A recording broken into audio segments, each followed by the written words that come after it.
Hello प्यारे बच्चों, क्या हाल चाल। आई होप कि आप सब अच्छे होंगे, स्वस्थ होंगे। मैं निखिल सर आप सबका दल की क्लासेस में हार्दिक स्वागत एवं अभिनंदन करता हूं। जैसा कि हम लोग पिछले लेक्चर में मोलालिटी के बारे में स्टडी कर चुके हैं, आज हम लोग पढ़ेंगे मोल फ्रैक्शंस के बारे में, जो कि बहुत इंपॉर्टेंट टॉपिक है। ठीक है ना, बोर्ड एग्जाम के व्यू से ये बहुत इंपॉर्टेंट टॉपिक है। आप कोई भी चीज़ की तैयारी भी करेंगे, जेई नीट या फिर एनडीओ जैसे एग्जाम की तैयारी करते हैं, सीयूटी एग्जाम की तैयारी करते हैं, तो उसमें भी ये चीज़ें आती हैं। ठीक है ना, तो चलिए फिर वीडियो को शुरू करते हैं विदाउट लेट किए हुए। सबसे पहले हम लोग पढ़ेंगे मोल फ्रैक्शन क्या होता है। सबसे पहले मोलालिटी, जो मोल फ्रैक्शन होता है या एक रेशियो होता है। क्या होता है?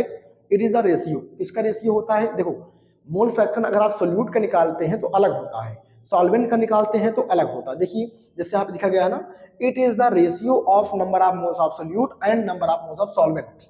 ठीक, अगर सोल्यूट का निकालेंगे सोल्यूट का रेशियो हो जाएगा, सॉल्वेंट का रेशियो निकालते हैं, अगर सॉल्वेंट का मोल फ्रैक्शन निकालना चाहते हैं सॉल्वेंट का मोल रेशियो हो जाएगा। Clear? And total number of moles, total मतलब सोल्यूट प्लस सॉल्वेंट को ऐड कर देंगे टोटल हो जाएगा। जैसे एग्जांपल दिया गया हमारे पास, ये बताओ, ध्यान रखिएगा, मोल फ्रैक्शन को x से रिप्रेजेंट किया जाता है। ठीक, mole fraction is represented by x, इसे हम x से रिप्रेजेंट करते हैं।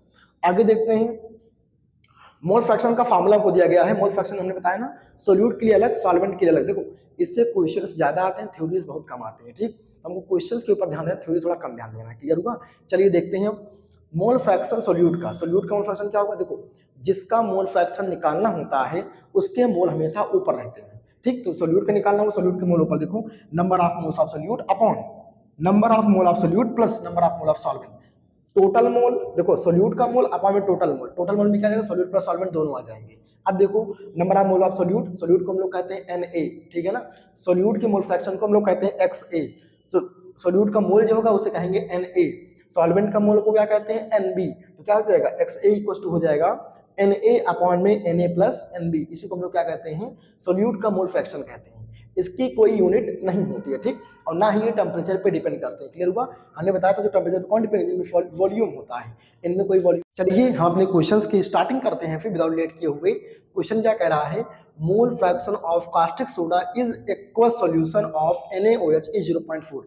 मतलब हमको मोल फ्रैक्शन किसका दिया है? सोल्यूट का मोल फ्रैक्शन दिया गया है, किसका? NaOH का। लिख देंगे XNaOH। कितना दिया गया हमको क्वेश्चन में? XNaOH की वैल्यू हमको दिए गए हैं 0.4। और बोल रहा है एक्वस सॉल्यूशन, एक्वस का मतलब होता है वाटर, तो XH2O कितना हो जाएगा? XH2O कितना हो जाएगा? हम लोग पढ़ के आए हैं ना कि X1 प्लस X2 मतलब XA plus XB equal to होता है 1। तो XH2 मतलब यहाँ पे सॉल्वेंट का है, तो कितना हो जाएगा? ये हो जाएगा 1 माइनस XNaOH, ये हो जाएगा। ठीक है ना, तो XH2O कितना हो जाएगा? XH2O की वैल्यू हो जाएगी 1 माइनस XNaOH 0.4 घटा देंगे, कितना आ जाएगा? 0.6 आ गया। हमसे पूछ क्या रहा है? Find the mole of NaOH। NaOH के हमको मोल बतानी है। ठीक, तो मोल कैसे बताते हैं? देखो NaOH के मोल निकालना क्या होता है? अभी कल हम पढ़ के आए हैं, तो XNaOH अपॉन में XH2O equals to NaOH upon में NH2O। मतलब सोल्यूट का मोल फ्रैक्शन जो होता है सोल्यूट के मोल के बराबर होता है। कल हमने फार्मूला पढ़ के आए हैं ना, अभी कुछ देर पहले पढ़ के फार्मूला आ रहे हैं कि XNaOH जो होता है वो NaOH के बराबर होता है, XH2O जो होता है वो NH2O के बराबर। पहले भी अभी थोड़ी देर पहले हम पढ़ के आए हैं फार्मूला। ठीक है ना, अब XNaOH की वैल्यू कितनी है? 0.4 ले देंगे, 0.4 अपॉन में XH2O की वैल्यू कितनी है? देखो 0.6 आई, ले देंगे 0.6 इक्वल्स टू NaOH अपॉन में NH2O। सॉल्व करेंगे, पॉइंट से पॉइंट करेगा, 2 टू 4, 2 3 6 कितना आ गया? 2 अपॉन में 3 आ गया। हमसे NaOH की वैल्यू पूछा है, तो NaOH की वैल्यू कितनी हो जाएगी? NaOH की जो वैल्यू आएगी कितनी आ जाएगी? NaOH की वैल्यू आ जाएगी 2 और NH2O की वैल्यू अगर पूछेगा तो आ जाएगी 3। सॉल्व हो गया आंसर। क्लियर? अगला क्वेश्चन क्या कह रहा है? देखो बोर्ड एग्जाम का सवाल है, 40 gram caustic soda is dissolved in 180 gram water. Solute यहाँ पे है 40 ग्राम, सॉल्वेंट यहाँ पे है 180 ग्राम वाटर में डिजॉल्व है। Calculate mole fraction of solute, solute का मोल फ्रैक्शन पूछा जा रहा है। क्लियर? पहले निकालते हैं मोल, सोल्यूट का मोल, इसको बोलते हैं Na इक्वल टू मतलब होता है सोल्यूट का मोल। सोल्यूट का मोल कैसे निकालते हैं? Mass upon molar mass. मास कितना है?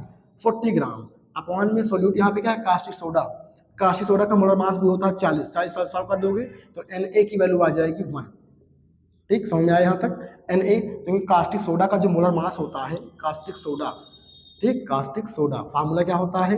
NaOH सॉल्व करेंगे, होता है 23 प्लस ऑक्सीजन का होता है 16, हाइड्रोजन का होता है 1, सबको करेंगे हो जाएगा 40, देखो 40 बराबर 40 सॉल्व कर दिया, बना गया। ठीक, अब निकालते हैं NB मतलब सॉल्वेंट का मोल फ्रैक्शन, सॉल्वेंट का मोल इक्वल क्या हो जाएगा, mass upon molar mass. Solvent का मोल कितना, सॉल्वेंट का मास कितना है यहाँ पे, तुमने कहा 180 ग्राम, लिख देंगे 180 अपॉन सॉल्वेंट है क्या यहाँ पे, तो बताया वाटर है, तो वाटर का होता है 18 होता है, सॉल्व कर लोगे 18 से NB की वैल्यू आ जाएगी 10, तो NaNB आ गया, तो हमको निकालना क्या है, सॉल्यूट का मोल फ्रैक्शन निकालना है ना, तो XA कहते हैं ना उसको, तो XA इक्वल टू क्या हो जाएगा, XA इक्वल टू हो जाएगा Na अपॉन में Na प्लस NB, सॉल्व हो जाएगा फार्मूला।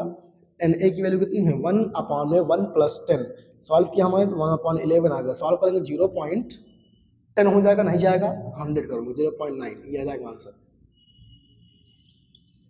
इसकी कोई यूनिट नहीं होती है। ठीक, चलिए आप लोग आगे सॉल्व कीजिएगा प्रश्नों को, याद रखिए प्रश्न काफी है। ठीक, चलिए जाने से पहले आप लोगों को एक छोटी सी साइज सुनाना चाहूंगा। देर हुई जीत कर जाने में तो, देर हुई जीत कर जाने में तो हमें गले से लगाएगा कौन, देर हुई जीत कर जाने में तो हमें गले से लगाएगा कौन, माँ बाप के जीते जी कुछ करना है यारों, माँ बाप के जीते जी कुछ करना है यारों, वरना हमारी सफलताओं पर इतराएगा कौन। धन्यवाद, नमस्कार, जय हिंद, जय भारत।